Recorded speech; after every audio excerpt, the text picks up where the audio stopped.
Lord willing, everybody can hear me, especially on Facebook.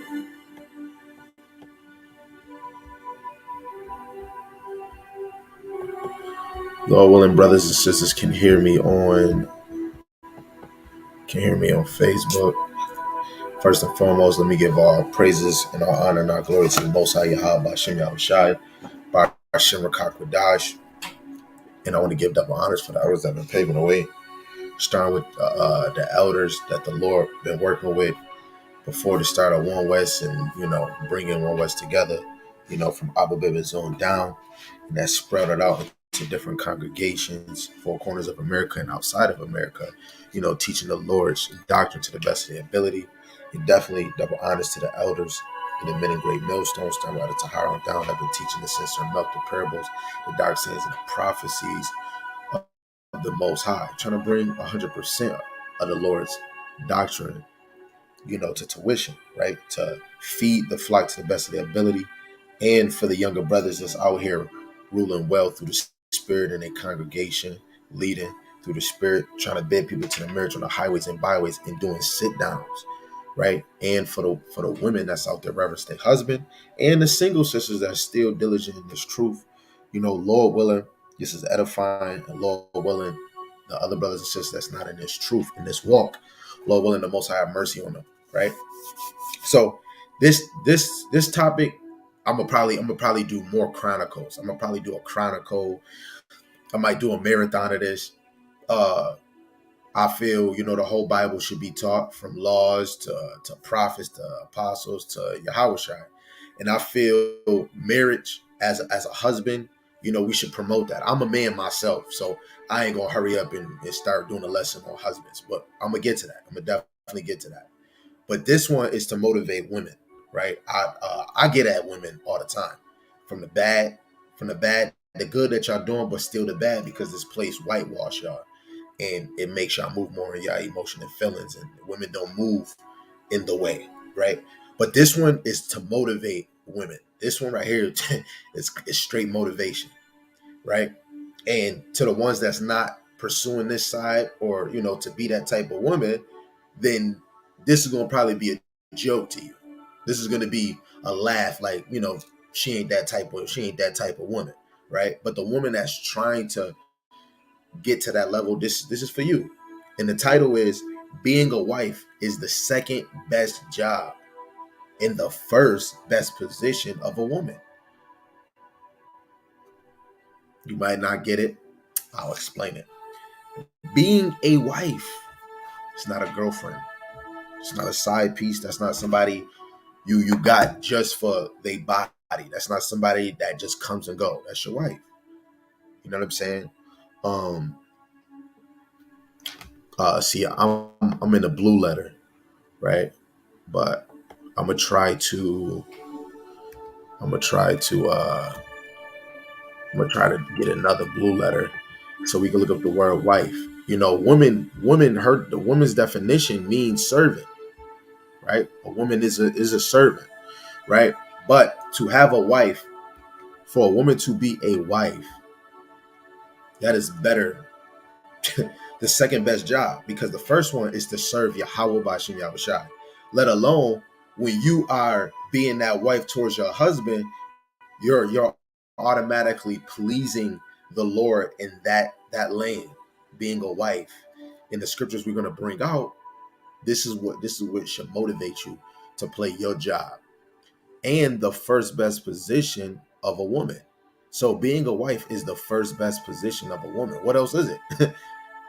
Being a wife is the best position you have.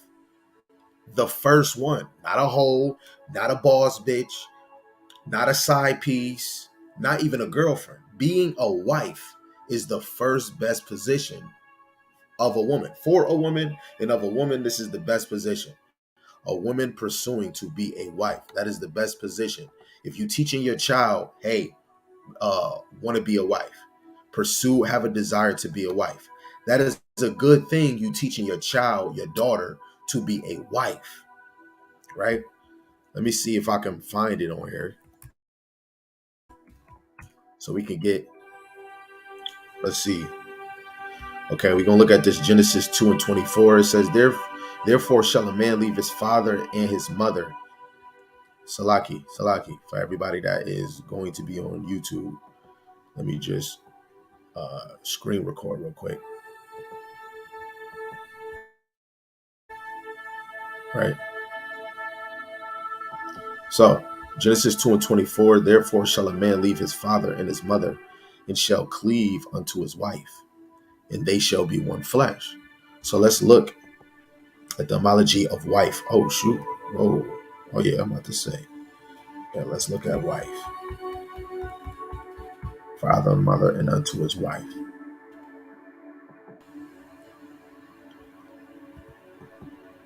Strong's H802. Isha. Isha. So Isha. So what is a wife? A wife is a woman. A wife, a female. Woman, opposite of man. Wife, woman, married to a man.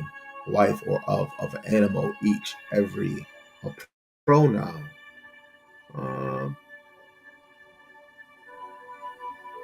It's a female. It's not nothing too deep, but it's a real one. A girl can't be a girlfriend. Like I'm in the blue letter now, of course.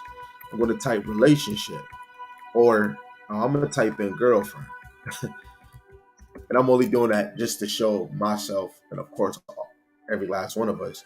There's no such thing as a girlfriend in the Bible. There's no such thing, right? So first, I'm gonna bring out this verse, Genesis, the 3rd chapter, verse 16.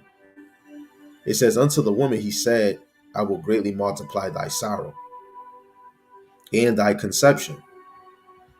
Right? But before I keep going, we want to make sure, because I want to make sure you understand all of it, right?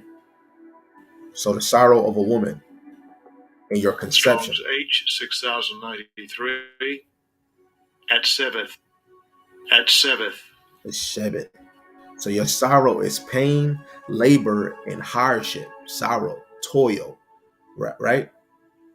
Labor, pain, right? You're gonna have pain, labor. Guess what? That's gonna come with that period. That's gonna come with birth pains, right? The hardship of a woman, you're gonna always be taking care of your kids, right? Let's look at in thy conception. So you're gonna be in pain. You're gonna be dealing with hardship. H2032.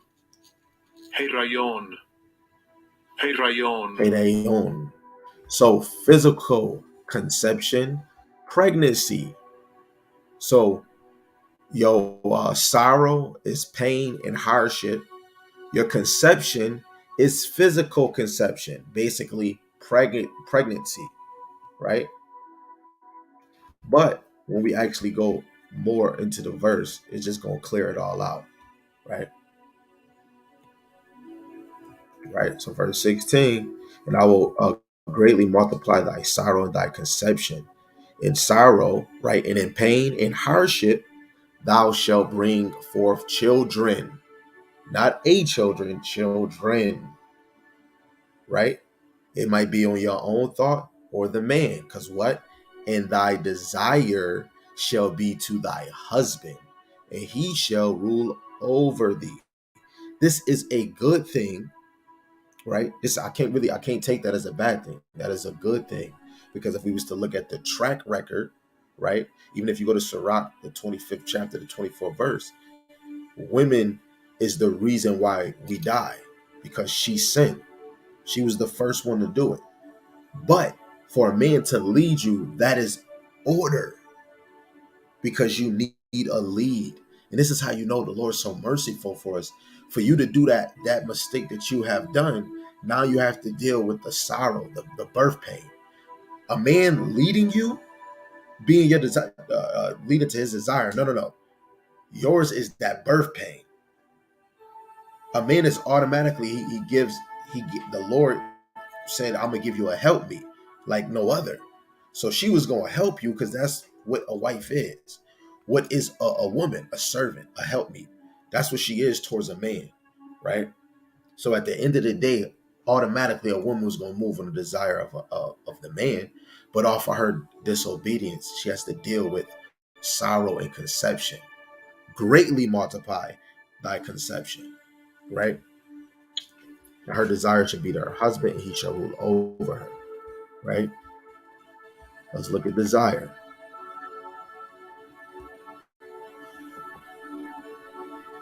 Strong's H8669. Teshuka. Teshuka.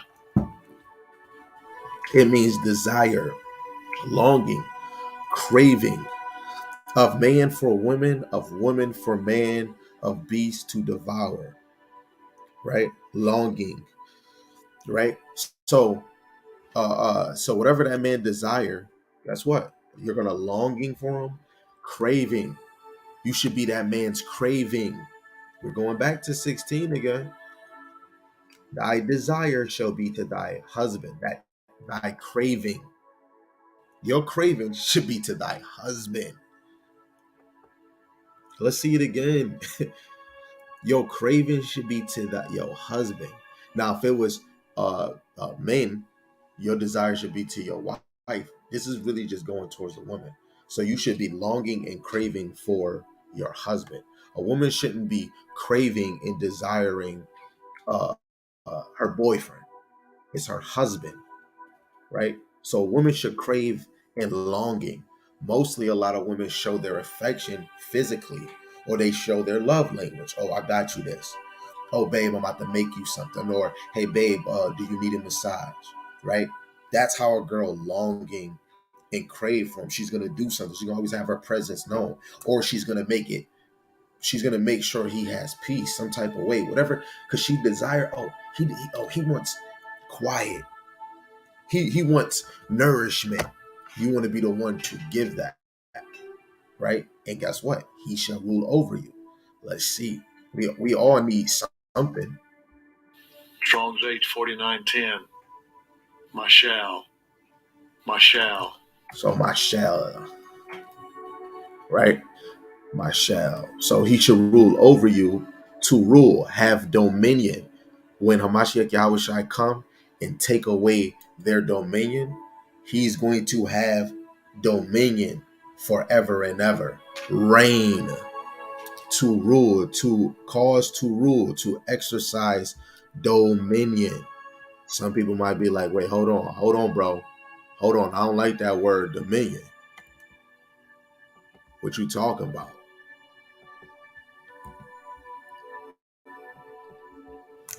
What you talking about?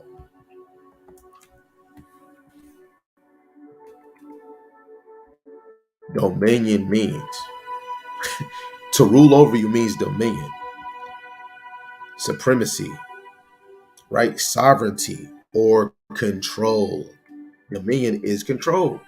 True meaning of dominion: power, authority, jurisdiction, control, command, sway. Dominion means the right to govern or rule or determine. Out of love, Yahweh Shema Shai gave, you got to go to a man that's going to have power and authority, jurisdiction, control over you, your life, right? How the money is flowing. If a real man, if he was following the Lord, he wouldn't allow his beautiful wife to go get a BBL. This is being honest. A real wife is not, even though she, oh, I'm doing this to please my man. Guess what? You better go work out. You better go run some damn laps. But a man that wants you to defile your own body, how can we say that man loves you? Right? Let's look at Ecclesiasticus, because you've seen Adam and Eve, but he called Adam husband, right? So I believe this is Sirach, the 20, Ecclesiasticus chapter 36, verse 24. It says, he that getteth a wife beginneth a possession, a help like unto himself, and a pillar of rest. Some people might be like, oh, hell no. What's possession mean? Right? Let's see if we can get, let's see if we can get it. Because if not, it won't be, yeah, see, You got to go with context. So if we looking at possession, we took all the land of Canaan for an everlasting possession. You get you a wife, she becomes your possession, right? Lord willing, y'all make it and get in the kingdom, right?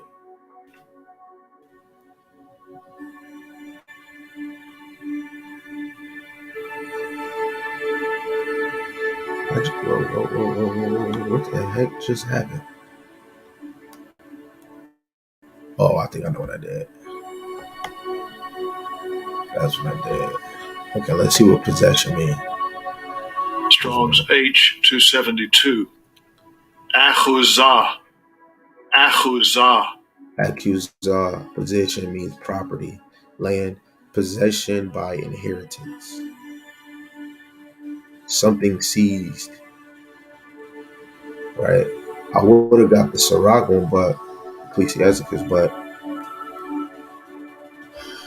a woman is a man's possession. You understand? So sis, he that getteth a wife beginneth for possession, right? You become property. That property is not a bad thing. If you got a house and you living in your house, you get to sleep, you get to eat. You still get to wake up, go to sleep, eat, have a party, bring people, or whatever you do. You happy about that. So as a man, he's gonna be happy. He's gonna lead her right, right. He's gonna, of course, y'all gonna, do what you do. But other than that, she's gonna have a man of Yahweh Shem Yahushai. She's gonna have that covering, that hedge. She's gonna have that man that's gonna protect her. She's gonna have somebody that she can look for when these other prophecies come forth, right? And it said a help like unto himself. So that woman gonna be helping through his needs because she's gonna be a desire. She's gonna be moving off of his craving, right? Because he is the king. Yo, we go into the book of Esther. Yo, that king let her go. He said, "Man, I need you first." And she said, "No." What? What? And kicked her right out. She was crying. If you watch it in the movie, she is crying. But if you read it in the book of Esther, man, he kicked her right out and got him a new one, right? But in the same fact, let a woman act wrong, and even though that man moving righteous, and he just end up getting him another wife, and he already tell you that he want another one, or if he don't say he don't want another one, but you just keep being that non-pillar of rest. He get counsel, he sit with you, but he's still dealing with you. How would you feel about that, right? And then she's doing all her duties and making him happy, and he's still dealing with you because he has to. A woman's when you become a wife, you become a pillar of rest. So that's what you want to aim for as a woman, to being with a man. We know the men out here, they leading wrong. So that's why you have to choose a God-fearing man, Lord willing, what we get to. It says there where no hedge is, basically a head, the man, right? There the possession is spoiled. A woman is spoiled with all this weird ass philosophy our adversaries feeding. Our women want to be a damn Barbie doll. I'm gonna be a dark skin with blonde hair, right? But if we was to read Leviticus 13 and 30, if this is somebody here and that's blonde, even if it's dyed or if it is, you shouldn't be wearing it. Because Leviticus, anything that is blonde, like if it's real, and it say if it grows, let alone the Lord considers that leprosy. So I wouldn't even admire my sisters to be having putting blonde weave in their head. They're gonna be spoiled. They're gonna be spoiled with all this damn makeup. They're gonna be spoiled with the chest implants, the BBLs, and all these other extra things to make it look big, and then your damn feet look like frog legs. They're gonna be too. Our women so spoiled. They don't want their regular lashes. I seen a sister the other day. She had these joints was fire, and they had two layers. They was like fur or something. Our women trying to be so fake bad because this world is trying to give it. But you have women that are trying to leave the poison, the spoil that Esau gives, that our adversary gives us, and they're trying to become better women. That's all we have to focus on, the blueprint, right? And he that have no wife will wander up and down mourning. That's why men come and go through different. If we was to be technical, a lot of men go through different women, right? Because they're not finding a wife, even though when we technically look at it, sex is technically marriage. You see, in the time now, a lot of us run like a chicken with our head cut off, so we don't have the knowledge and understanding. Let alone, in order for me to, if a woman want to say she is a wife, it's just the same if I say I'm a king or if I'm a prophet or I'm a student.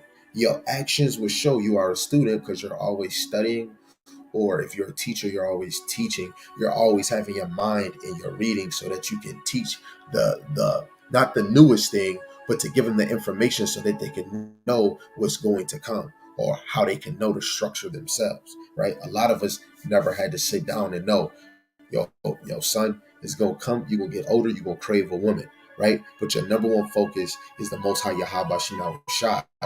In the right, what's next is Sophia, wisdom, right? You got to hold tight to wisdom, and then it builds you up.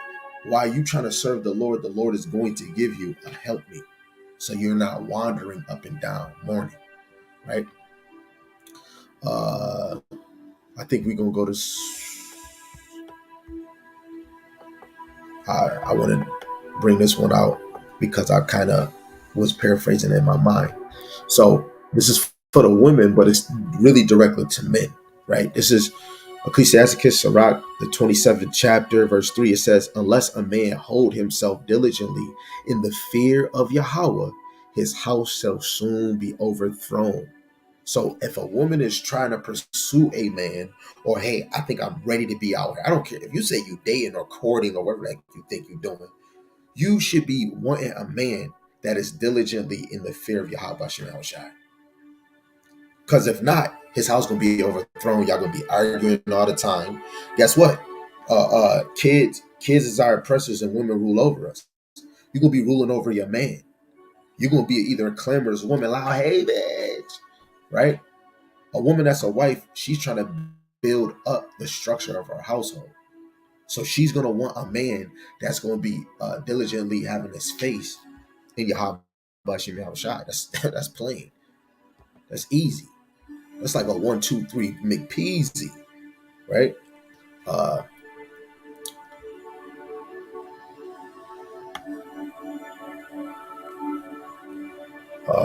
let me see. It was a verse I wanted.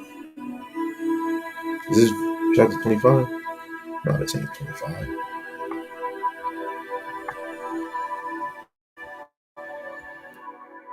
So, chapter 25.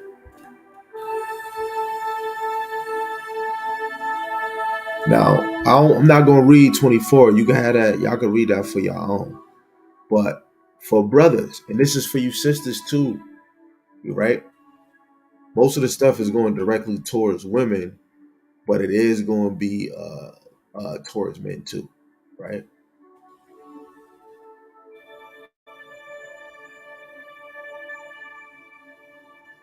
Okay, so look, what I'm about to say, this is not saying you are this. This is not saying that you are this. If you are a sister, especially sisters that's actually really in the truth, trying to serve the Lord to the best of their ability, this is not dissing you. Every time we hear anything in the scriptures, we got to always feel that we're doing the opposite of what's against the Most High. So when you look at Ecclesiasticus Sirach, the 25th chapter, verse 16, it says, I had rather dwell with the lion and the dragon than to keep house with the wicked woman. So to evaluate yourself, if you saying you want to be a wife, evaluate the mind frame to not be a wicked woman. Because a man that's really serving the Lord would rather dwell with a lion and a dragon. So you want to always work on your attitude, work on the softness of a woman. Every time I'm trying to read about me to better myself as a man, I gotta see the negative that men did. So I can make sure, come on, I gotta stop doing that. Right? It says the wickedness of a woman changeth her face, and the darkening of her countenance like sackcloth. Her husband shall sit amongst his neighbors, and when he heareth it shall sigh bitterly. All wickedness is but little to the wickedness of a woman. Let the portion of a sinner fall upon her, right? And this is the motivation I teach my daughters, my young ladies, the motivation that I want to push forward to the ladies that sit to the left and right of me, right? I want them to always to pursue, not to be the wickedness that the Lord show you. He show you the wickedness our women do, right? Either as a Jezebel, or either trying to absorb authority over a man, or either trying to boast up and be a teacher. Many things that we do, even if it's fornication, right? Even if it's vain, not forgiving our sisters, like however it is, you want to look at yourself in the mirror, but look at yourself in the mirror spiritually, so that you're not the other person, right? Because you don't want the portion of a sinner to fall upon you, right? And this is for men, right? And this is why men later on, if I bring this out, a man, if he is a husband, he's going to be here to help you.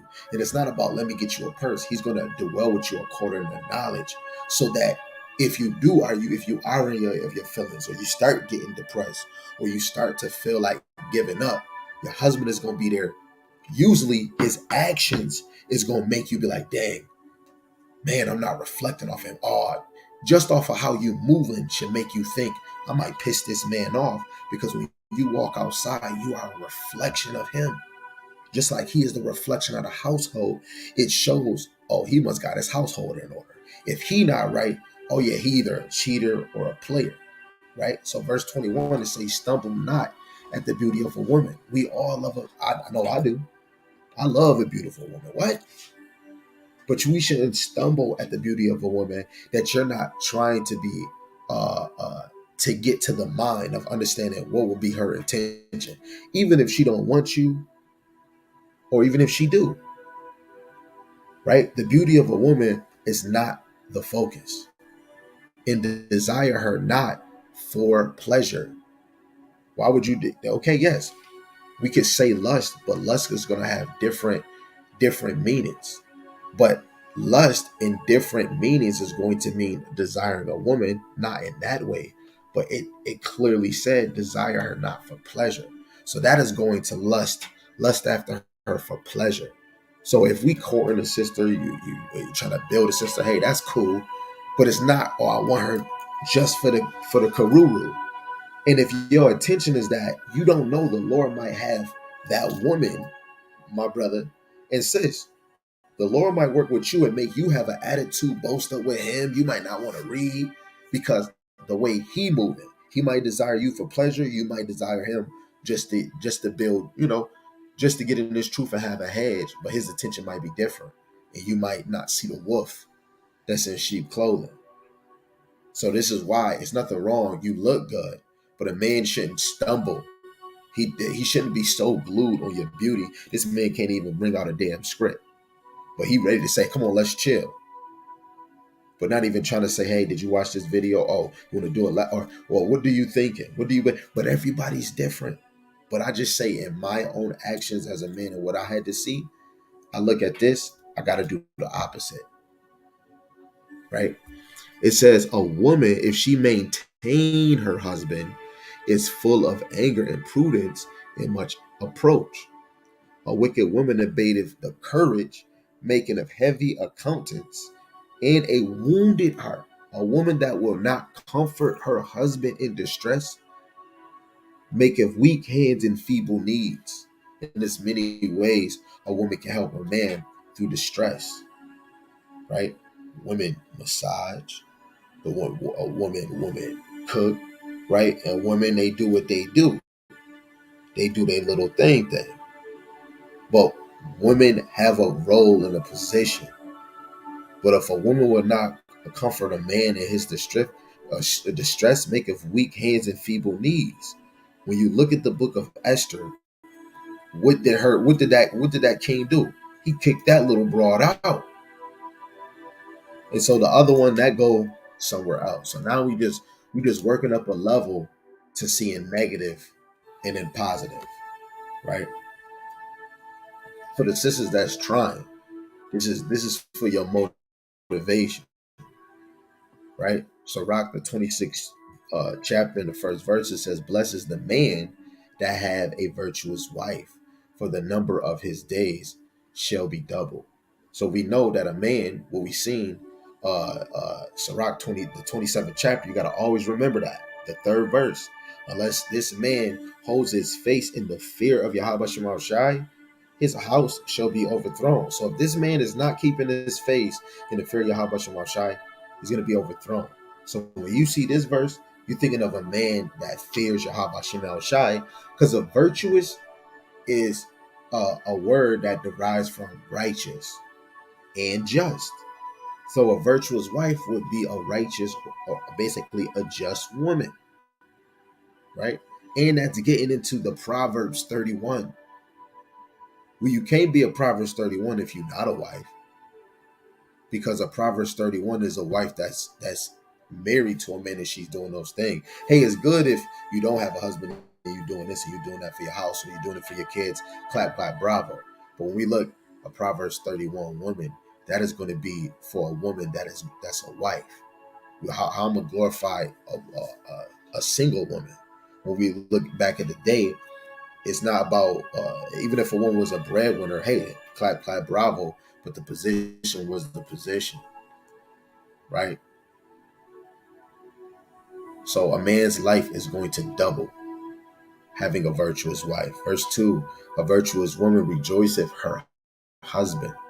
She rejoices, and he shall fulfill the years of his life in peace. That's why I say a woman's mission should be, I want to be his peace. Peace. Even if you could have an attitude, you could be angry, you could be upset with something. You have to understand what I see, what I think in my own mind. I know we are humans. I know we in the flesh.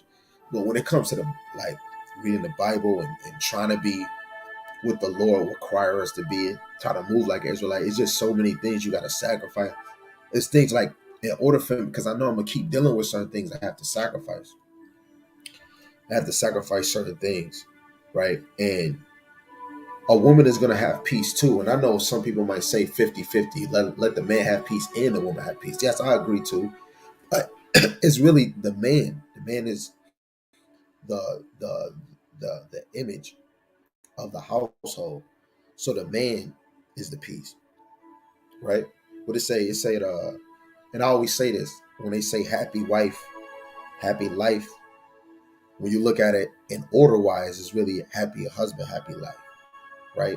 Really, Yahweh happy life. But when you say happy husband, happy life, is the same way as the bride and the bridegroom. Mashiach Yahweh Shai in Israel, Jerusalem. So verse 3, it says a good wife is a good portion. She's a good portion, just like Israel is Israel is a good portion to the Most High Yahweh Shai, which shall be given in the portion of them that fear Yahweh. So if you get a good wife, and we talking about not a good wife, oh man, she's faithful to me. Hey, that's what a woman's supposed to be doing. But if we was to go off the counsel of what Yahweh Shai say, a good wife is this. Just like when a dude say, oh man, you're good. And my shit like, man, who? Ain't nobody good but Abba Yahweh, the Father, the one that sent me. You know what I'm saying? So we got to know a good wife is a woman that is trying to be virtuous. A good wife is a woman that wants to be a wife. A good wife is a woman that wants to be submissive and be a desire to her husband and conceive children, right? A woman that wants to be under a man. Basically, yes, rule over me. And don't make it rule over me the way you want it. Make it the rule the Lord say. Dominion. But if you don't got a God-fearing man, then I can understand. Ain't no man ruling over me. But that's just going to bring in more spirits. Just because, you haven't found this one, don't mean stop. All of us, oh, let me get hit. We always looking for what we want. You have to be slow, steady, and get what you need. And the Lord is going to only give you what you need and not hurry up and rush and give you what you want. Because a lot of us, we try to get what we want. And the only thing we doing is trying to rush to get a nut. Some of us, I wait 6 months and I did this. But a lot of us is not, being sincere. But hey, it is what it is, right? Um, Verse 4, it says, whether a man be rich or poor, if he have a good heart towards Yahweh, he shall at all times rejoice with a cheerful countenance. So if a man is rich or poor, like this is for any man that got money and don't got money. Especially if a man has fear in Yahweh Shem Yahushai and he is rich or poor, if he has a good heart towards Yahweh, we saying a good mind. Heart is really your mind because you got to renew your mind. So your heart is not something you renew. It's your heart. It's just pumping blood. The number one thing you renew every day is your mind. Every day you learn a new word, you learn something new. I learn a new job venture. I learn a new way of how to get my kids to do this. It's a learning thing. And he shall at all times rejoice with a cheerful countenance. Right? You drop down to verse 6. It says, but a grief of heart and sorrow is a woman that is jealous over another woman.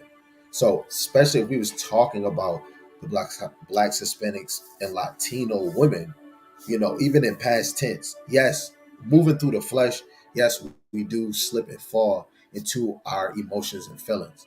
But if we was to say women and men that actually followed the Lord, a lot of us worked on that and we played our role good. But we always slip sometime. And this is where it goes into the grief of heart, the grief of the mind, because the heart, we're going into the mind, and the sorrow. What did we talk about? The sorrow, the pain of a woman, right? Is a woman that is jealous over another woman, and we see this to day, where it shows Black Girls Club, Black Ink, Love and Hip Hop, where you see in the hood women fighting each other because they have that spirit of jealousy. Most women might beat up a woman or slash her tires or hit her window because she's jealous over another woman, right? And we're playing a dangerous game when the Lord is jealous that you serving another Lord, but you jealous over another woman, right? Either she dealt with your man, and this is why a woman shouldn't be trying to cleave to an unrighteous man, right? Regardless if you're talking to this woman or not, a woman should be pursuing a man that has his face in the fear of the Lord. In a scourge of the tongue which communicated with all. An evil wife is a yoke shaken to and fro. He that have hold of her is as though he had a scorpion. So this scripture will show you, for a woman that wants to be a wife, she should seek the opposite of being a scorpion. If you go on YouTube, you can see the scriptures on the screen. It says an evil wife is a yoke shaken to and fro, going to and fro. That's like one minute you got her happy, one minute she got an attitude, or she basically bipolar or something, right? And he that have hold of her is as though he held on a scorpion, right? That Christian, just like Blueface, she's a scorpion. Even if she's faithful and she's sticking with him, even though he's doing that, she's still a scorpion because she's evil. The things that she do, she show her body. She show her body when this man laying with her. At the end of the day, she doesn't know because she's shaking to and fro. The Lord is allowing her, right? But and this is with not just one. This is a lot of our women. They're not seeking the essence of being a wife. And before you hop on a man, the whole point is for you to work on playing your role because the end goal is to get into the kingdom, right? And that's why prophecies is going to unfold, right? And then we're going to know who is the virtuous woman, right? Who's going to be those women? Oh, I need protection because they wanted to be independent, right? Those are the scorpions. A drunken woman and a gatter abroad cause of great anger, right? And this is why women shouldn't be drinking successively. And the things that they put in certain liquors is causing women to have breast cancer, right? I think I have a YouTube video on it. I believe I do. But women shouldn't be drinking. They shouldn't be trying to get drunk, right? It's like, hey, it's sisters that they sipping a little glass of wine, but women shouldn't be drinking that they go and gathered abroad, right? The whoredom of a woman may be known in her haughty looks and eyelids, right? Just like a stripper or OnlyFans, right? These IG models, right? You might have some girls that's on Facebook or just in society, a twinkle toes, right? Um, if thy daughter be shameless, keep her in straitly, lest she abuse herself through over much liberty. And it's another scripture in the Bible where we shouldn't be giving our wives too much liberty. Too liberty means freedom to do what you want. And this is just saying, as a wife, if we say we believe in Yahweh Shem Shai, we believe in the Most High, right? We believe in the Word, right? Go look at what the women. They wasn't trying to go in the club, but if a woman was going off and she wasn't really trying to be a wife, she was going to the club. She was going to Sodom and Gomorrah. Yay! But a wife, she was trying to make sure the clothes, the food is good, all the kids, right? Everything is good. Like a woman is ordering her house. Yes, we're in a new situation, but that still don't mean, hey, let me show my butt. Because why would a real man, a man especially that's fearing the Lord, this whole thing is about the best thing about a woman, man. But if you hearing the best thing about a woman, the best thing about a woman is the man that she choose. Back then, women were arranged the man that they were marrying. They wasn't saying, "Oh, I want you," because the woman is a weaker vessel. So now, this place whitewashes, and women either going for looks or how much money you got. The Bible would teach you need a man that fears the Lord, because how you going to know prophecies? How you going to know dark sayings and parables? Because the man is really supposed to be teaching you, right? Even if you watching a video like you watching me, right? A man is supposed to be dwelling with his wife according to knowledge. And just for people that's on the YouTube, I'm gonna put that up there, and I'm gonna read your comment, Samantha. Right? I don't know if it was this one. Is it this? Is it?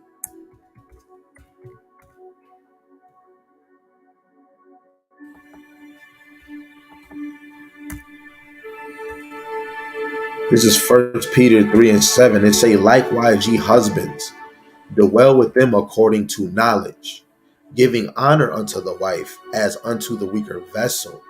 So the woman is the weaker vessel when it's man and woman. But that don't mean, oh, she's terrible. It's just when we talk about spiritually, mentally, and physically, that's how the Lord made her. You didn't make yourself the weaker vessel. Yahweh B'Hashem Yahushua, He made you the weaker vessel. That's why when you go to other countries, women are not at war. When you look at a lot of other countries, a lot of women don't get the freedom that women have in America, right? And men, if it said ye husbands, not ye boyfriends, it's ye husbands. So when a man was laying with this woman, she became his husband. So soon as that came, and if you are a so-called Israelite, right, this is how you were moving. Other nations, they move differently. But in the culture of being what the Bible shows you, because the Bible deals with all culture, because it's historical. It's not just on your own imagination. It's biblical. Biblical means historical. So when it's teaching you this, even when you go to Titus, the second chapter, it show you that women adore themselves in modest apparel, right? And I'll get that. I'm gonna read your comments. Samantha said, that's why we use the knowledge, the wisdom the Most High gives us, and use that discernment because our heart is desperately wicked. I like that you use that. The mind is the heart. That makes a lot of sense to my spirit. Calm. A strong code of mind is dressing modestly in the man. Strong code of mind is dressing modestly and maintaining style in my eyes. And makeup is a weakness for me too. I know better, but it's too hard to shed these layers we connect with that feel like us. The constant battle between spiritual and temperable things. Yeah, kind of like, but like you don't see scriptures really saying, "Hey, women shouldn't just straight up not wear makeup." It's just to understand who we dealing with. That's just like I understand, even though I'm probably getting majority of my lotion from my adversaries. My adversaries don't have my texture of skin majority. I mean, my texture of hair or skin, regardless of what it is. They put certain chemicals in these things that's not good for us. It might not do nothing really bad to us, but they put in these things in. So when a woman is using makeup, it's products in there that's not really probably good for your skin. Hey, it make you look good, but none of us is makeup. Like I'm not air, but if I go outside and breathe air, it's chemtrails in the air, but I don't see them. But I'm breathing it in. So in the same fact, it's just man. See, you said some good points. When you go to First Corinthians, the 10th chapter, she said physical things, material, worldly things. Oh, okay, yeah, con. See, yeah, we gonna get into that. See, we gonna get into that. See, that's a good thing. Um, See, this one right here, it say, this is First Corinthians chapter 10, verse 23. It say, all things are lawful for me, but all things are not expedient. All things are lawful for me, but all things edify not. Right? Uh, all things is lawful for us. Anything that pertain to the law. Anything that's not going against the law. If it's unlawful, oh yeah, you gotta let that go. But even if certain things is lawful, some things is not expedient, right?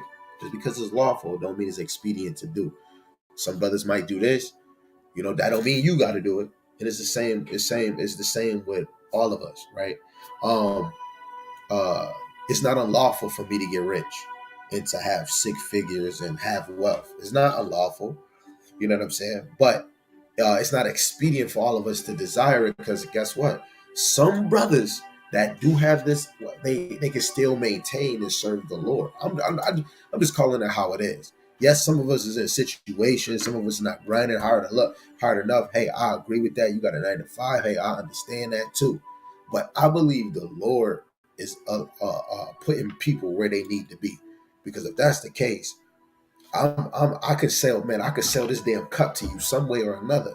So in the same fact, the Lord put all of us in different situations, right?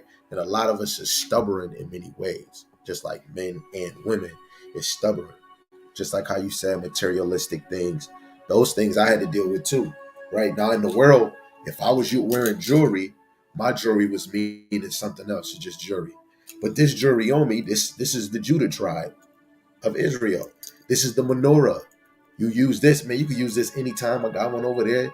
You use this on Hanukkah, right? And if you don't know about the feast of dedication with the Maccabees done, you wouldn't know what this represents. This Hanukkah.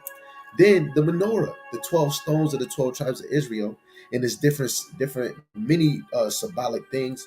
The Levites wearing the 12 stones, and then crossing the Jordan when the Lord split the waters, the 12 stone symbol, so mines mean something, right? So you could still have things of this world, right, but not be of the world, right? But in order to grow in this truth, you have to let go what's in the world, right? Because if we love anything of the world, how the hell are we gonna say God love me, right? So this is sad. Oprah once said, if you don't know who you are before you come into money, it will define you, right? Because see, you over here saying some stuff right now, and I'm over here trying to bring other precepts, and then now you saying other stuff. Now I gotta bring this out. I think it's Matthew the 6th chapter, verse. What is it?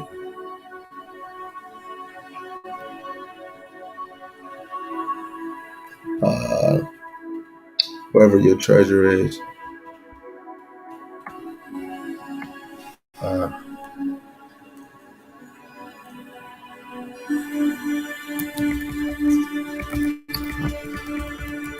Sorry, y'all. Yeah. I don't know why I didn't. 6 and 21. Salaki. No, that's not. That's not it. I'll just read it. I guess this is Matthew. Yeah, Matthew 6:21, Salaki. It says, "For where your treasure is, there will your heart be also." Right. So even if you want to say money, right? Men and women that actually want to serve the Lord. That's why if we was to go, up a verse to say, lay, I'm gonna go to verse 19. Lay not up for yourself treasures upon earth, where moth and rust doeth corrupt, and where thieves break through and steal. But lay up for yourselves treasures in heaven, where neither moth nor rust doeth corrupt, and where thieves do not break through nor steal. For where your treasure is, there will your heart be also. So wherever our treasure is. So that's why it's another thing. See, and I'm laying off of myself. When you go down to Sirach, Ecclesiasticus, the 26th chapter, verse 14, it say a silent and loving woman is a gift of the Lord, and there is nothing so much worth as a mind well instructed, right? So she's a gift. What is a gift? A gift is a treasure too, right? So a woman is a gift, right? If I'm getting if I'm pursuing a virtuous woman, a woman that actually want to be a woman that obtain and adore herself in modest apparel, and she actually feared the Most High like they did of old, right? Or my treasure could be the scriptures, right? Seeking the Lord's face continually, right? Because everything, like he just said in verse 20, lay up for yourself treasures in heaven. So anything that I desire from Yahweh Shai, I can't get in the world. You go on the road and you say that you looking for a righteous man, you're not gonna get it because you're gonna look with your own eyes. But if we pursue the Lord of, you know what, if I'm in the kingdom, the Lord definitely giving you a righteous man. The Lord giving me a virtuous woman or virtuous wives. At the end of the day, that's how it is. So our treasure should be the things that the Lord would give us instead of ourselves, right? Another thing that I gotta say, because the sister definitely was getting in there. So I have to say this, right? But if we put treasures on earth, this is what we do because our hearts is deceitful. Jeremiah the 17th chapter, verse 9. The heart is deceitful above all things and desperately wicked. Who can know it? And most of our women, and brothers, but most of our women always say, I did it from the heart, or I love you from the heart, or I'm choosing this man from the heart. Hey, that's cool. I understand that. But really using your heart is verse 10. I, the Lord, I, Yahweh, search the heart. I try the reins even to give every man according according to his ways and according to the fruit of his doings. Right? So the Lord is searching our heart. So that means when we go to Isaiah 55 and 6, my thoughts are not your thoughts, my ways are not your ways. We should be always pursuing the thoughts of Yahweh Bashem Yahushai, right? In Titus chapter 2, uh, verse 3, it say, the aged woman likewise, that they be in behavior as becometh holiness, not false accusers, not giving too much wine. So women shouldn't be drinking successively, right? Teachers of good things. And what things? That they may teach the young women to be sober from wine, drinking excessively, right? Or sober from the traditions of this world, traditions of men, philosophies of men. A woman should, if a woman has a husband, she's gonna move off of how her husband is moving. Now, if he's wicked, she's still supposed to follow the order. But that's because of a woman, because we're gonna go to it in Sirach. Like everything lines up, right? So a woman should be teaching a younger woman to be sober, to love their husbands, to love their children. Love is an action. Love is not a feeling. The things you do, you see it. So your body knows it, like it's there. But love is an action. If my wife, both of them, being honest, if my wife is feeding me food and it's always good, she's feeding me before anybody, I could be sleep. Yeah, you need a drink, you need a tea or this. I can call, I can call Miss Adar. It'd be the same thing, right? But what are they doing? They're teaching the younger women to be sober before they even get older. That hey, in the future, this is how you have to move. You're gonna have to love your husbands, showing them, hey, I have children. When you get older, you're gonna have children. Let alone it's other younger women that might talk to other sisters that's kind of walking this walk, right? This is the duty of a real woman, right? It says to be discreet. Women really shouldn't be out here saying my man did this and did that.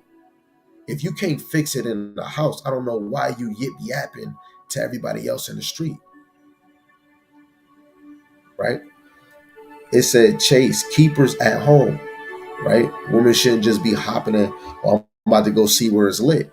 But the world shows us different things, right? Women don't want to be keepers at home. Not all, but there's women out here that do, right? But when you come in the truth, you'll understand more, right?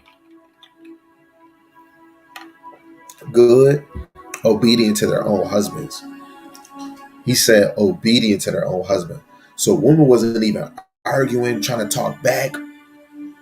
If you was to look at the Adam Esau and Jacob movie, it's an old drink, and they talking Portuguese. And you see Jacob with all his wives, and when he talking to all the men, the wives don't say nothing. When he just chilling in the tent, nobody say nothing unless he, saying something to him. Right? The women, like they wash and clothe, they stay in their own lane. But the world changed it. That the word of God, that the word of God be not blasphemy. Right? We got more. So we going back to Sirach, Ecclesiasticus, the 26th chapter. And we go into verse 13 where it says, the grace of a wife delighteth her husband, and her discretion will fatten his bones. So if a woman is being discreet, and we just read it in Titus, her discretion will fatten his bones. That man will start gaining, which I say healthy weight. He ain't gonna be fat. It's just he gonna be gaining weight. But when you get in this truth and you serving the Lord, it's automatically gonna happen. This is not talking about a woman that's not following the Lord, trying to faith, not even trying to learn the actual truth, right? If a woman is not trying to be under a man that's trying to show her, hey, what's Revelations going into? Hey, what's the prophecy of Isaiah?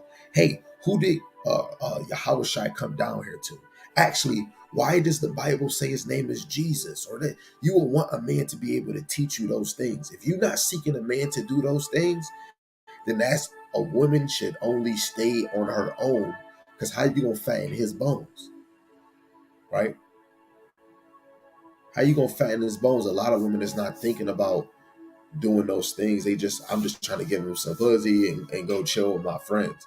A woman that has the fear of Yahweh Bashem Yahushai, she's thinking of these scriptures in her mind because this is how the women of Israel and anybody that dwelt with Israel, but the women of Israel, this is how they moved. 15, a shamefaced and a faithful woman is a double grace. So a shamefaced mean embarrassed. So she's embarrassed to go outside too much, or she's embarrassed to show too much skin. She's embarrassed to be in every man's face. Hey, how you doing? Hey, what's up? Ooh, hey. Unless it's like family, like your brothers, you know what I'm saying? But if you in every man's face, Rachel, shamefaced, Rebecca, Susanna, Esther, she was probably dealing with prophets, but I know she was dealing with Mordecai. That was her like her uncle, right? But you being shamefaced when it comes to other men, definitely that's not related to you. Covering up, you trying to be as modest as much as you can, so you're not showing yourself too much, right? A faithful woman is a double grace, and her content mind cannot be valued. Her content mind cannot be valued. As the sun when it ariseth in the high heaven, so is the beauty of a good wife. Not a girlfriend, not a best friend, a wife.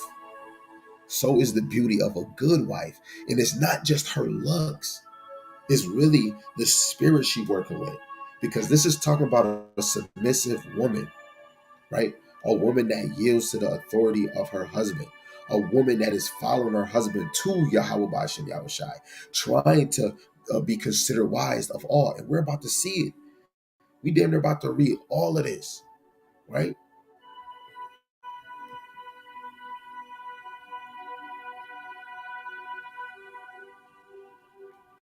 You drop down to verse 22. I'm going to start at 21. It says, so thy race which thou leavest shall be magnified, having the confidence of their good descent, and harlot shall be accounted as spittle. If you don't know what spittle is, it's spit. So a harlot is a prostitute, a OnlyFans, a stripper, a freaking Snapchat. If she wants to be a harlot, she's an harlot. She is counted as spittle. But a married woman, a wife, is a tower against death to her husband. So when you play chess, that's what a woman is. What's the number one important position? The king. And that's literally like the Most High Yahweh. He's really the king. Yahweh Shai is the queen, because Yahweh Shai is really the bride. He's the groom, and Israel is the bride. But when you look at the queen on the board, that's Yahweh Shai making the moves for Yahweh Shem Yahweh Shai. So when you look at a man he's the lead of the castle. Like, everybody is playing their role. He's a king. And a woman is a high tower making the moves to make it easy. Like, a woman is gonna make sure this man is really serving the Lord. Babe, make sure he's gonna be serving the Lord, right? It said a wicked woman is given as a portion to a wicked man. But a godly woman is given to a man that feareth Yahweh Shem Yahushai. So a wicked woman is given as a portion to a wicked man. So if this man wicked, he's smoking weed, right? Freaking, he ain't trying to make, he ain't even trying to like provide spiritually, mentally, and financially, right? He ain't trying to edify you with knowledge, let alone he's not serving Yahweh Shem Yahushai at all. He's not believing in the Lord in the correct way. So he's probably believing in idol gods. He's celebrating holidays, right? And a lot of things in the Bible that you see this wicked, and then you look in society now, look at mostly all of our men. A lot of them wicked. So if any of our sisters want a husband, you want a man so bad, you have to understand, if you get the wrong one, that 1 minute, oh, he look good, but you get with him, he start beating your ass. Y'all get together for 2 weeks, he ain't bring out no scriptures, he ain't trying to teach you. The Bible is you supposed to learn. It's stories in there, and it's mysteries in there. So you have to go in between the line. And a lot of us, oh, I know the Bible. A lot of us think we can get it on our own. No, you need a guide. And when we put pride aside, the Lord will increase you. Just because somebody is guiding you to understand something or go where you gotta go is gonna help you, so that when you get this information, you can give it to somebody else. So why would any woman want a wicked man that don't have his face in the fear of the Most High? That's the whole point. But a godly woman, a virtuous woman, a just woman, that woman that is trying to be pursued, to be like, if I become a wife, I'm working to be a Proverbs 31. She's going to be a godly woman, and she's given to him that feareth Yahweh Shem Yahushai. How do you know a man fear Yahweh Shem Yahushai? By his works. Do you see him? Do you see him reading? Do you see him applying himself as a husband, as a father, as a friend, as a brother, right? Do you see strife in him, right? Do he praise the name of the Lord, right? You got to look at a man's actions to see if he fears the Lord. And you can always talk, you can see by a man what comes out of his mouth. What comes out of his mouth. right? Right. She said, 1 Corinthians 8:2, those who think they know something do not yet know as they ought to know. Yes. See, I got one for you too. Right. And it's a lot of us that think, look, I didn't know it all. Everything that I got now, yes, it took time for me to read. Okay, boom. Wait, hold on. I see it this way, but wait, hold on. I would hit up my brother, or I'll go find a video that goes on the whole okay. And then I would go reread it and see if I can see what they said. What were the precept? Oh. Then, I get that. I got. And then every time I learn, I add more to it. It's because the Lord is increasing, right? It's not about you. It's about what the Lord is giving. You can always tell when you can see the Lord is giving the delivery, right? And you're approved by the Spirit. And that's how you look at a man. And that's how you look at a woman. But a man can have whoever he chooses, right? Because he's a man. But a woman is about, I'm talking about, this whole thing is about a woman being a wife, being the first and best position, right? So a woman has to know your number one thing is to be a wife. But when you think, now we're in this time, when you looking for a man, don't look for a man off a human point of view. You have to look at a man what the Lord said. You need a God-fearing man. Now, a man, he's going to get whatever because he's going to desire a woman. Maybe he might desire personality. Yeah, he might look at her, but the Lord say don't stumble at her beauty. But that's not a sin. But at the end of the day, if a man pursue a virtuous woman, I bet you he'll go farther with that woman that is pursuing to be virtuous. But a man can change a rusty diamond into a pearl. So if that girl is wicked, just like Lot wife, she was still walking with him. But if she didn't turn her ass around, she would have been with him. So you never know, right? So at the end of the day, you are right. And when you go to Galatians 6:3, it says, for if a man think himself to be something when he is nothing, he deceiveth himself. And a lot of our women and men, they have to know this is how you really be a king. This is how you be a husband. This is how you be a man. Sister, this is how you be a wife. This is not how you be a bitch or a hoe or a slut bucket. This is how you be a wife. It's not, oh, let me hurry up and get a ring. Ooh, look at this ring. It's not about no damn ring. It is about the action of the man and the woman in the mind that you have, right?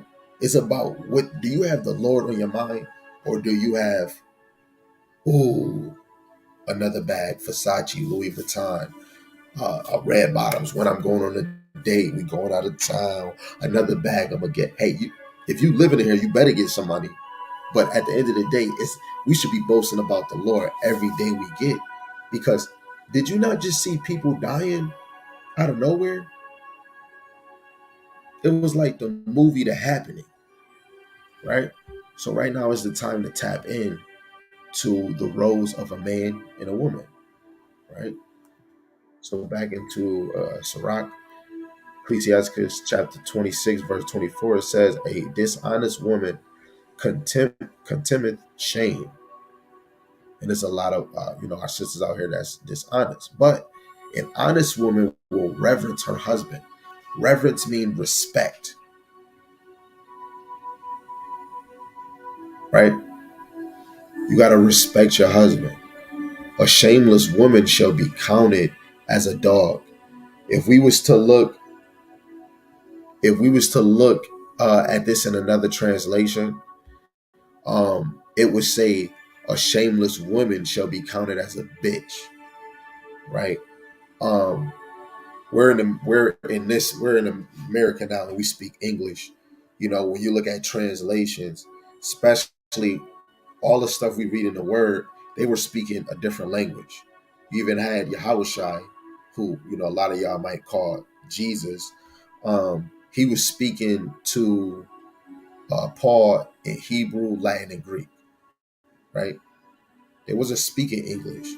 So if we was to go in the GNT translation, it would say a shameless woman shall be counted as a bitch. And it's a lot of our sisters that say, "Oh, I'm a bad bitch." I have to. Sorry that I'm using this language, but I'm gonna say it right. They say that, and when you look at the etymology of the word "bitch," it means female dog. So when a woman is saying that, what dog are you? Are you a Shih Tzu, a Chihuahua? Like what kind of bitch is you? I need to know. So um, that's that Jezebel spirit, right? But she that is shamefaced will fear Yahweh Bashim Yahushai. And a shamefaced woman is a woman that is embarrassed to show too much skin, to have herself outside too much, because it says a keeper at home. A shamefaced woman would be a keeper at home. She's going to follow. A woman that's a wife, she's going to want to be near her husband, because look, a husband should not be given too much liberty for his wife, too much freedom. And if that man is strict enough, through the time of how long that woman was with him, she's not going to ever want to get on his back. So I'm not going to be outside too long. I'm not going to be doing this, because she's going to reverence her husband. She's going to be shamefaced, right? A woman that honoreth her husband shall be judged wise of all. So if that woman honor her husband, pursue to be virtuous, pursue to be a loving silent wife, pursue to be honest, pursue to be a high tower, pursue to be his helpmeet, right? To pursue to be his desire, to pursue to be his possession. What we already been reading, in a possession is somebody's property, right? She's gonna be wise of all. When you get in the kingdom, you're gonna be known wise of all. That right there. Me, I'm just saying. I'm a king. I'm a man. So even if I was a female or you was a king, anything the Lord gonna give you in the kingdom, and He calling you that, He calling you wise of all, and you a woman. That's the most precious thing, and you want to pursue that. So that's why. What is the role of a woman? What's the role of a man? A man has to pursue to be a prophet, evangelist, basically a teacher of good things. A man that's having his face in the prophecies, in the parables, right? Trying to feed the flock and warn them what's to come. If I throw, man, I'm gonna throw something at you. Man, if I throw this dang brush at you, if I throw it at you, don't you want somebody to tell you, look out? If I'm throwing a brush at you and you don't know that it's coming, ain't you gonna want me to ain't you gonna want somebody to tell you it's coming? So this is why, sisters, you need a husband that is trying to prepare you for what's to come. Why the heck do you want to prepare to get on that man's nerves if this man preparing you for what's to come? You can't even prepare your period enough for what's to come. Jacob's trouble, you ain't gonna even have a pad. You're gonna have to probably rip your dang skirt or your shirt and use it as a pad. But you're not ready for that, because you're not ready for a righteous man that has fear of the Lord. Having fear of the Lord is getting spiritually ready for what's to come. You might be divided. I might have to go to jail. You might have to get your head cut off. You want a man that's willing to die for the Lord. So that means you want to yield to this man so you can give him as much peace. It said, a loud crying woman in the scorn shall sought out to drive away the enemy. So that's that clamorous woman, man. Loud as hell. She will drive out the enemies, man. But the men of the Lord is not going to desire. I got this mic right here and I keep moving. The men of the Lord is going to desire. Uh, Men of the Lord is going to desire women that want to be wives, right? It's a lot of women that desire to still be little kids, instead of wives, and uh, that's a problem we have as men and as women, you know.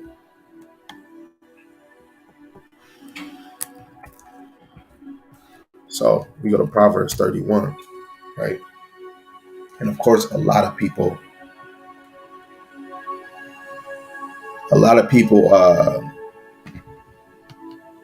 men or women, probably know this chapter right here of Proverbs, but we just go through it again.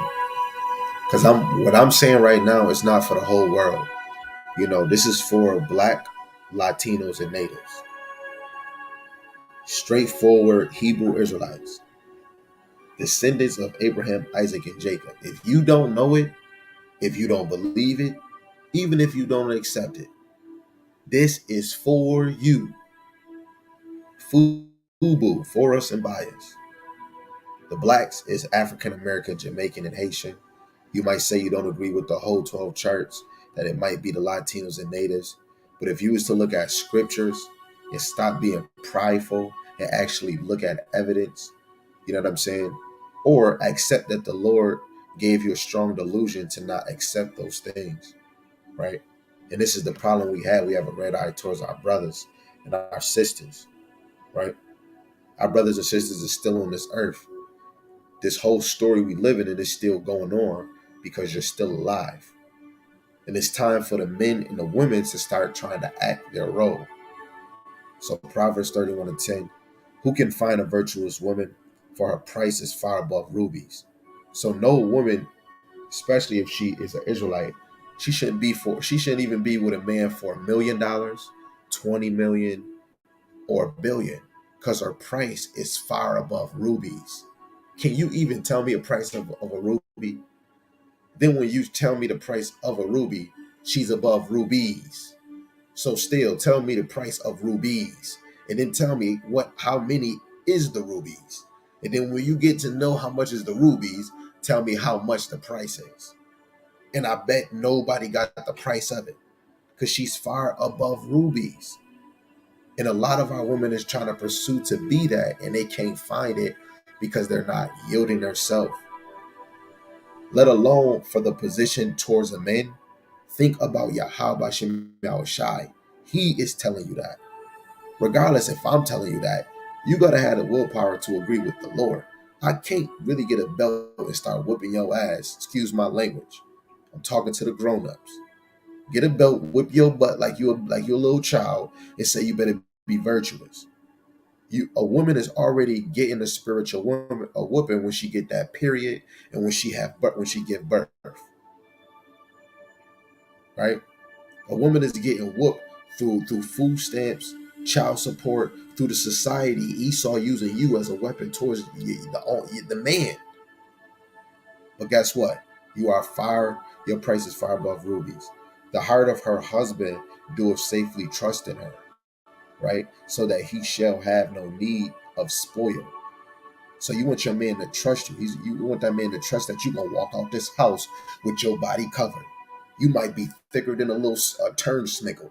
You might be skinny, but you're gonna cover up your little chest. You're gonna cover up your bottom, and you're gonna make sure you in and out.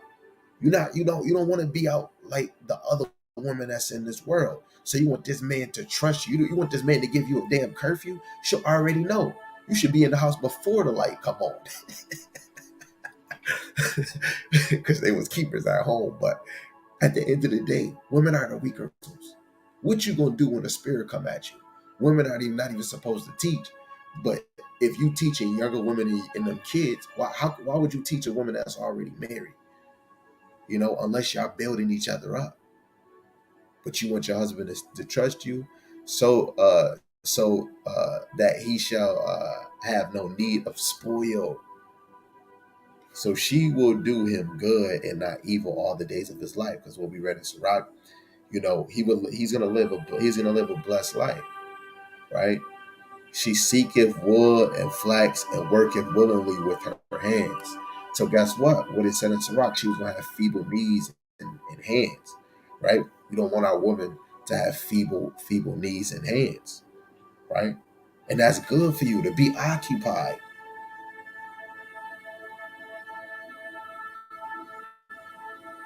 And this is why they got in your mind that women be thinking, "Oh, women just want us for the men, just want us for the coochie and heck, yeah, we want you for that."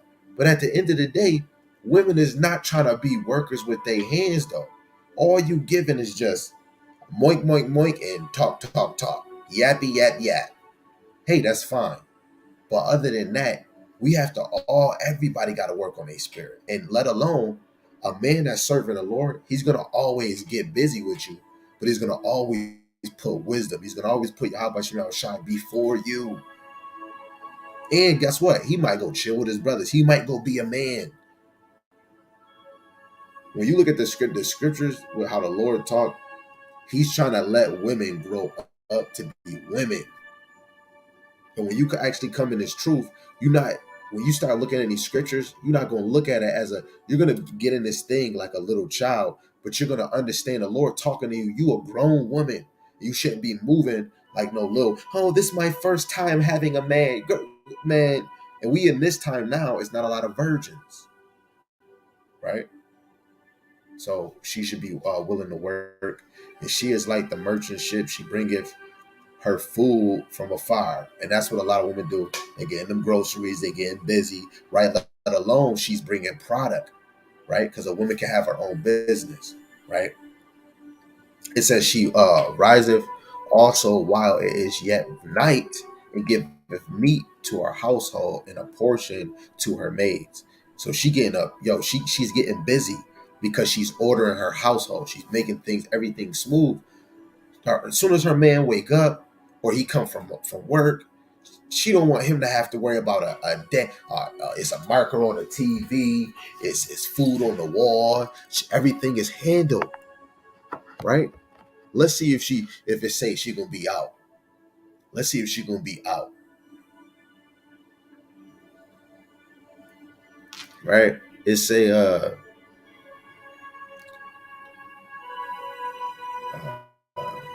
I'll read it for you in the NLT. I just want to give them straight KJV. You give them straight KJV and they hear it in the truth way, it lets them conceive of it even better, right? Where was we at? 15. Yeah, 15. It says she gets up before dawn to prepare breakfast for her household and plan the day's work for her servant girls. So this is, we already talking about women that's gonna have servants. So most of our women don't got servants unless they rich, right? But now when we look at it, most of the women might have their daughters doing it, right? So how they have their daughters doing it, but our kids wasn't even working back then, right? So yeah, let's take away the servants because none of us got servants. So she's coming up, waking up early before anybody, right? She what they say, I'm starting my way downtown, trying to. But if you was to flip it, I'm waking up at dawn, making breakfast, trying. I don't know how to do it, but you get it, right? It says she goes to inspect a field and buys it with her earnings. She plants a vineyard. Look, she getting busy, man. She inspects the field and she buys it. So she buying land with her own earnings, with her earnings. She plants a vineyard, right? So she's getting that's her own money. Regardless if she's like, yo, babe, let me get a few dollars, let me go get this. She's making a move so that, hey, you know what? I'm not gonna nag her for that. Only thing is gonna be, hey, babe, let me get a hug. Hey, babe, yo, do I need to do something for you? That's all she wanna. She don't want him to have to need a damn snickle snackle. So she getting busy. You're not hearing her say 25, 37, 50, 50, you 100. She's getting busy. She is energetic, strong, and a hard. Now let me re-say that. She is energetic and strong, a hard worker. So that means, look when I tell you, she's not lazy. And if she have her lazy moment, she gonna double up. You might work for 3 hours and be like, dang man, I'm tired. You know what I'm saying? And then you start thinking, man, I did my job as a man. A woman was busy. Even if she cleaned everything, she gonna make something like, hey, look, I made you a sweater, or I'm about to sell something. Yo, I'm telling you, in my past life, man, I know somebody that could sell things, man. Like, we not even talking about drugs. Like, they probably would use this battery pack for your phone, right? And they would sell this more than what they got it for, or get it damn near the same price. Get it the same price. Get a trade.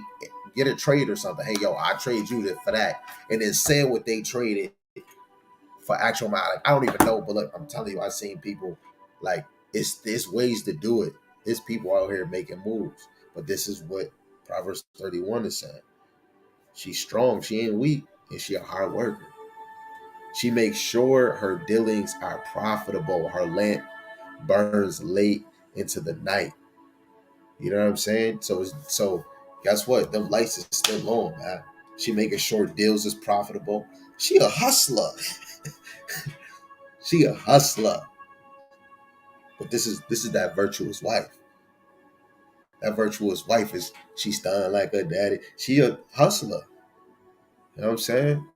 But you don't hear her say, hey babe, where let me get this. Guess what? She's not even look. The man is playing because he's a righteous man. So the woman is not worried about the man. Guess what? When that night go down and I go sleep, if he lay here or if he don't, but hey, if I know, hey, I know. But if this man come up and give me a hug, oh my goodness, then we wake up back to business. So that man is at peace because she's a high tower. She makes sure her hands are busy spinning thread, her fingers twisting fiber. So she's sewing. Brothers got to wear garments. You see me, I keep wearing these. I'm about to get more of them. I'm about to make it a new fashion. You know what I'm saying? You know what I mean? So they're going to be sewing. You feel me? That's what she's doing. She's busy spinning thread. She's not busy nagging. Hey, baby, what you doing? Hey, she getting busy. Don't you know? Instead of saying, hey, babe, this and this and that. Or, yeah, you could come down lingerie, body looking amazing. That's fire. Another way, if we follow scripture, say if you made your husband something and you really try, like, man, wife made me garments, you feel me? Had me, wife got me shoes that I wanted, you know what I'm saying? Got me glasses, you feel me? Got me looking over here like my professor. The work that woman, that your wife do, you feel me, is gonna make her melt. You know why I did that? She being his peace. She being busy. Like she extends a helping hand to the poor and opens her arm to the needy. Hey, she lending her hand to the needy too. Hey, and that's where you get that charity. So that's a woman that's giving out charity. That's a solid woman though. She has no fear of winter for her household, for everyone has warm clothes. Make sure, hey, yo, you got gloves? You got some socks? You got long socks? I got some long. You got some boots? I got you. You know what I'm saying? Yo, everybody good in here. Like, yo, you ain't got it? I got you. It's about don't you know it's about to snow? Man, I got you. That's how that is. I'm just explaining it how it is right there. Some people is gonna go over their head. I'm just giving it to you. That's a real virtuous wife. We talking about scripture, not what you doing. Oh, I do that for me. Okay, that's what you doing. But a lot of us say we follow the Lord. Read the word and look and be like, okay, this is what I'm doing. Boom, boom, boom, boom, boom. Bing, bing, bing, bing, bang, pow. Right? But why you ain't married? It says she makes her own bedspreads. She dresses in fine linen and purple gowns. Okay, she fly. Her husband is well known in the city gates, where he sits with the other civic leaders. Come on, I ain't gonna lie, man. So that means he popular. He's well known at the city gates. This man popular. Hey, what up, Maurice? Yo, man, you heard, you know what I'm saying? You know what I mean? It said her husband. So this virtuous wife, her husband gonna be known at the city gates. Clap, clap, bravo. That's my guy right there. That's a virtuous woman, man. That woman don't want that man. Oh, he known in the hood. He known for gang. He known for perkies. No, that woman is gonna have a man that's fearing the Lord. You remember what we went over before. That's why you gotta go. You gotta look at those and then come back to that. Read this and then go to that. You always gotta flip at them and then look at it at another angle. He gonna be known in the city gates, right? It's a righteous man, right? It say she makes belted linen garments, sashes to sell to merchants. She is clothed with strength and dignity, and she laughs without fear of the future. And that's fire. And I say it's fire because prophecies come, especially when you look at Jacob's trouble. The woman is the nurturers. So when we look at more verses in the New Testament, women feared the Lord, and women were they're so soft. If a woman believes in her husband, she believes in her man. It might be a woman that might believe in Yahweh Shai Shai more than her husband, way more. She might have that solid, faithful spirit, just like Mary,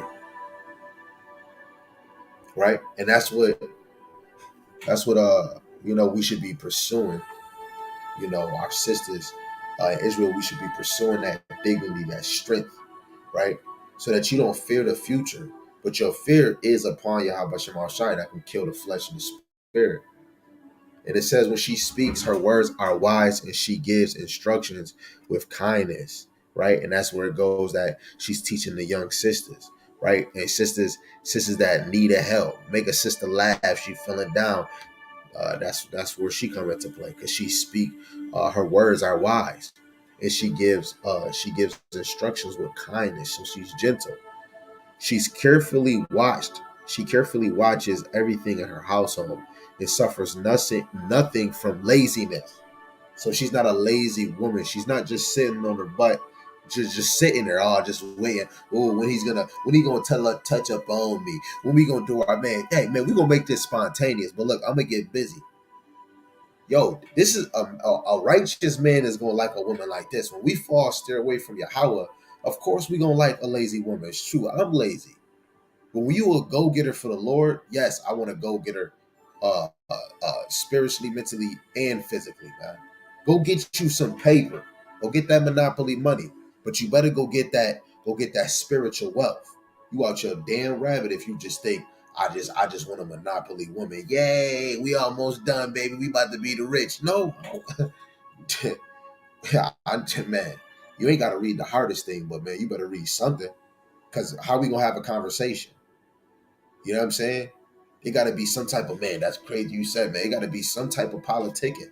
And the only politicking that's so intimate that we don't do in our society, even these damn Christian pastors, they're not speaking of the word in their household.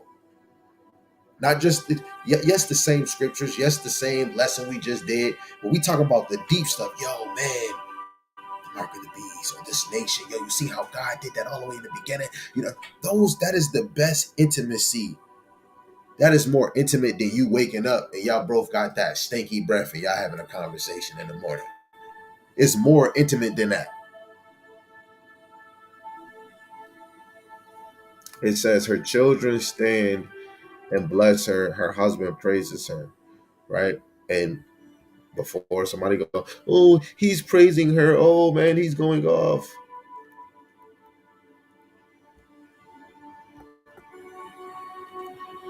Let's see if it gives it to us.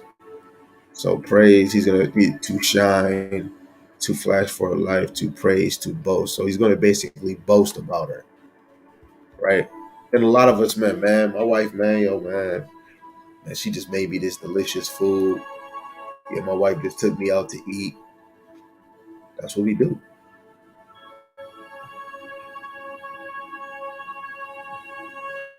Right? I'm about to say, hey, wow, right? So he gonna boast about his wife, right? It says there are many virtuous and capable women in the world, but you surpass them all, right? But wisdom, Solomon, he had 1,000 women and didn't find one, right? But the Lord, now when the time that we are now, you might have somebody that is capable. And out of all the ones that we see in the time that we are now, that woman might actually be uh uh she might surpass all the other ones. It is some sisters out here that is holding it down. But the one that you might have in your life, I'm gonna say the one you have in your life, and there's some brothers that have more wives, the ones that you do have in your life, those might be the ones that surpass the other virtuous women that didn't stay with you, or I mean the ones that you didn't stay with. Because whoever by your side, those are the ones, man. And that's what a woman want to pursue, man. You want to have a God fearing man. Hey, that's part of the battle you won. Because having a God fearing man in this time right now, that's a hard thing to get. Just like getting a woman that want to pursue to be virtuous. Have a woman want to be the next top model. She want everybody to see what her booty look like and all of that. Man, we know you thick, but damn, can I have it to myself? You feel me? So at the end of the day, our woman is like a mirror. Look at me. Like it's just like it's not the same. Well, I just want money. Women don't want a man that got fear in the Lord, man. You better have a fear of getting shot. You better let's talk about gang this. Man, you better take a perk or something. You know what I'm saying? Or it might just be something simple, just regular love. Hey, you can get regular love, but it's nothing wrong with actually learning, right? It says charm is the deceptive, beauty is not last, but a woman who fear Yahweh Shem Shai will be greatly praised, right? She's gonna be boasted, right? So a woman should be fearing the Lord just as much as her husband. Shoot, if you want to go harder, you might have more fear of Yahweh Shem Shai than your husband. Reward her for all she has done. Let her deeds publicly declare her praise, right? And that's the whole point, man. Now, in the time that we in now, you could be on social media. Your business can be blowing. Is you gonna be known already? Let her deeds publicly declare her praise. You're gonna be boasted by what you've been doing already. Yo, in a second, yo, and it's some women that's more considerate, gentle, soft. That is a lot of sisters that might reach out to him through the spirit publicly. That's being seen, man. It's not saying you better anything, but the Lord is using you as a safe haven. Like, yo, sis, hey, calm down. Sis, stop talking to your husband like that. Hey, I understand, but we gotta work. I got a problem with that too, but hey, that still don't work. But now, say if he not going off on them scriptures and you can't point him, that lets you know you in your feelings, and he still ain't wrong. You know what I'm saying? So sometimes it takes hard loving to get it. Some people want us to, oh, it's okay. Yes, he did. But you got to understand when it comes to the spirit thing, you're going to need hard loving. Sometimes hard loving is not, man, fuck you, man, you big. Sometimes it's really some hard words like a rebuke shit, like a rebuke to criticize. Yo, sis, man, you thicker than a sniggle, but you need to cover up. You a diamond. Don't you know what Muhammad Ali said to his daughter? Guess what? Our women don't want to hear that type of correction. But guess what? In your mind, you probably would talk to it. I probably want to, but you might look in the future like Raven and see that she wouldn't even want to dress modest. So guess what? Most of our women is a piece of meat. That's it. Because they don't want to be what the Lord called them to be a wife to a man that fears Yahweh Shem Yahushua. And that is an Israelite man, of course. But I can keep going and keep going. I ain't gonna lie, I like this. My energy is just up in the roof right now. But I guess I'm gonna just cut this. I'm gonna cut this one because man, we just been going and just been going and just been going. Uh, should I give one more?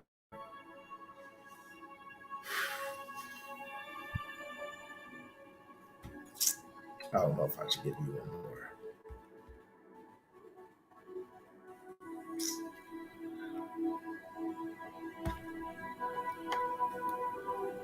Yeah, y'all. It was beautiful. It's beautiful. Wait, I'll give y'all one. I'll give y'all one. Hold on. Hold on.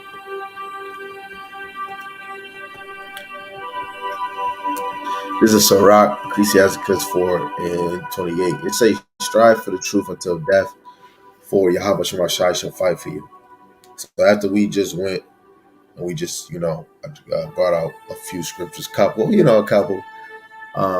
The truth is a woman should be pursuing to be a wife. The truth is a woman should pursue to be given a man some children. Or if he desire, that's what you should be. Pop, there goes the weasel. And a woman should be pursuing to be ruled over, to be a possession. You know what I'm saying? So I'm not. I'm just being quite frank. A woman should desire to be ruled over.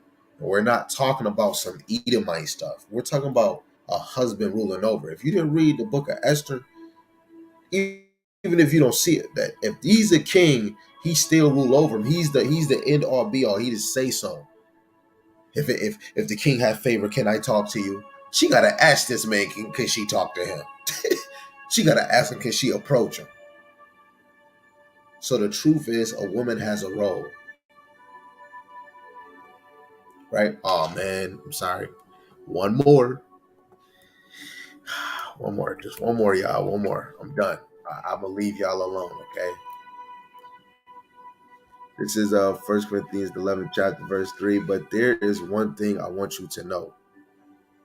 Well, it's one thing. It's one thing I want you to know. The head of every man is Hamashiach, and the head of woman is man. And the head of Hamashiach is the Most High God. So it's an order to this. So a woman should be pursuing ownership. We all gotta pursue ownership. Ownership. I have to pursue and to believe and to know that the Most High Yahweh sent His only begotten Son, Hamashiach Yahushai, to die for the children of Israel, the hopeful elect, His friends. And that the man is the head of the woman. That means he's the foundation of the household. And the woman is only a head of the children, but you don't even see a woman the head of children. But the woman is in the position of being over the children, but the man is the foundation. As in Hamashiach is the head of the Most High. So now we have to understand to pursue our roles. You stay in your lane. If we can like stay in our lane, you know what I'm saying? Stay in our lane. You know. There's one more. There's one more. Dang, man. I'm sorry, y'all. It just keep coming to me. You know what I'm saying? I don't know why. But Sirach, the 25th chapter, the first verse. It's beautiful. Now I'm closing out. It says, and three things I was beautified and stood up beautiful, both before God and men. The unity of brethren, the love of neighbors, a man and a wife that agree together. Right? And I know we're dealing with the women. So the other two, you see what it said, but the Lord had three things He beautified in. So the last one is a wife and a husband that agrees, right? And the first thing is to agree to play your role. You be a man of Yahweh Shem Yahushai. I'm gonna be the virtuous wife you desire me to be. It's plain and simple.